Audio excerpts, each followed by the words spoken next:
permis de réussir en Europe. Je vais vous dire aujourd'hui la vérité. Quand je venais en Europe, s'il vous plaît, je connais des amis pasteurs qui sont ici. Je ne me suis jamais accroché, ni accordé, ni approché un ami pasteur noir. L'homme qui dirige mes programmes, quand vous venez à mes conventions, c'est un blanc. Il s'appelle le pasteur Maximilien. Je te salue parce que tu es un homme béni. Dans ce pays-là, quand tu rentres, le noir qui marche avec le noir est égal à prison. 80% de ceux qui sont allés en prison sont des personnes qui marchent toujours avec des Africains. Parce qu'ils vont t'apprendre quoi de bon? Voler, aller casser. Il suffit qu'il y ait une bourse, un problème en cité. On dit un jeune a été assassiné ou a été tué par la police parce que les policiers l'ont sifflé. Bête qu'il est, il ne veut pas arrêter sa voiture. Ça là, il faut aller en Côte d'Ivoire. On dit policier t'es siffle, toi tu n'arrêtes pas ta voiture. Qu'est-ce qu'ils vont te faire? Ils vont t'abattre, vont te traiter comme un braqueur. Même en Algérie, la France est un pays faible. C'est pour ça que certaines personnes se comportent ici. Et c'est pour cela qu'ils ont décidé maintenant de mettre le Rassemblement National, le parti de Jean-Marie Le Pen au pouvoir, pour mater ces Africains et ces Arabes. Parce qu'ils en ont marre. Parce qu'ils en ont marre. Et nous, on a la chance d'être dans cette septième puissance. Comment réfléchir? Amener nos enfants à l'école pour qu'ils étudient le même cahier que le petit blanc, qu'ils voient l'intelligence du petit blanc pour retourner développer l'Afrique. Non. On fait les enfants, on les met au monde comme ça. Tout ce qu'on met dans les têtes, allez vous débrouiller.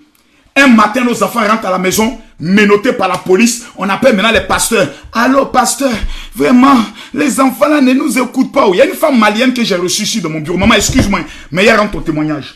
Son fils est malien. Il menace de tuer sa maman.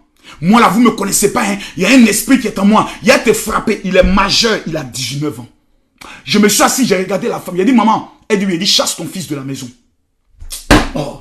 J'ai regardé la femme dans les yeux. J'ai dit, maman, elle dit, oui, général, c'est sur ton père. Il faut chasser ton fils de la maison. Parce qu'aucun Malien ne peut porter main à sa maman. Il s'énerve, il casse tout dans la maison. Mais comme la maman est toujours attachée à son fils, elle dit, un jour il va changer. Elle dit, ma fille, c'est le jour où il va égorger une de tes filles. Que vous allez sortir sur France 24 ou BFM. C'est là que tu as dit, Makoso t'a parlé.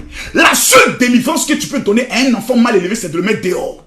Si ton enfant va appeler les assistants sociaux pour dire, maman, moi j'appelle, dis aux assistants sociaux de partir avec ton enfant. Parce que ton enfant qui appelle les autorités peut te tuer demain. Vous avez trahi l'Afrique. Dieu a permis qu'après 400 ans d'esclavage, des bâtards comme vous, des maudits comme vous, ils vous donnent la possibilité de venir dans un pays comme la France. Qui nous a fait 400 ans d'esclavage, sans parler de près de 150 ans de colonisation. Comment vous allez prendre l'intelligence de ces gens, aller dans les universités, apprendre comment créer les choses? Non! C'est aller voler dans le métaux. Et tous nos ancêtres sont morts cadeaux. On a vendu nos ancêtres cadeaux. On a tué nos ancêtres cadeaux. Voici aujourd'hui la honte. Qu'est-ce que... Sur ma soie, je me pose la question de savoir, qu'est-ce qui peut animer si ce n'est pas le diable? Je vais vous donner un conseil. Écoutez-moi bien. Prenez mon numéro WhatsApp. Prenez-le rapidement. Prenez le numéro.